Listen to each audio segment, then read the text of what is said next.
Gano'ng katagal po yung bisita ninyo? Siguro effectively mga 1 oras lang. Kasi maraming protocol ho pagpasok, pero sumusunod tayo sa proseso nila. Ito po ang latest update natin sa The Hague, no? Lilinawin ko lang po yung mga lumalabas na report, hindi po magiging abogado ng presidente si VP Sara dahil sa saligang batas natin ay merong pagbabawal sa pag-practice ng propesyon.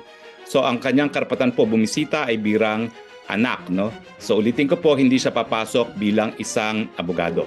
Pero kanina po, alas 9 hanggang alas 10 sa imedya, ay nakapasok po at nakabisita si Executive Secretary Medaldea, former Executive Secretary Medaldea, at importante po na malaman ninyo kung anong lagay ng ating presidente.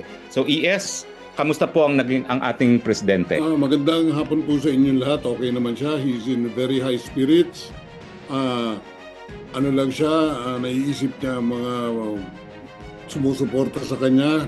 Nagpapasalamat siya sa inyong lahat. Tuloy niyo lang ang dasal. Isa sa medyo namimiss niya yung kanyang usual na kinakain, yung tuyo, yung munggo, at higit sa lahat yung piniritong saging. Yun ang nawawala sa kanya. Other than that, he's okay. Pagdasal, keep on praying for him. Maraming salamat po. Gano'ng katagal po yung bisita ninyo? Siguro effectively mga 1 oras lang. Kasi maraming protocol na pagpasok, pero sumusunod tayo sa proseso nila.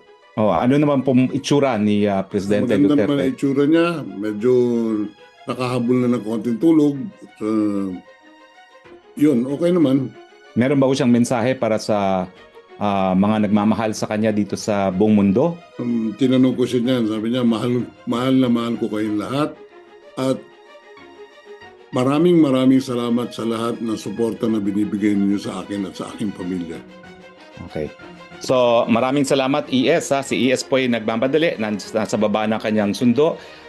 We will give you the latest update pag meron naman po. Maraming salamat po. From The Hague, Harry Roque po, your spokes. Bye-bye.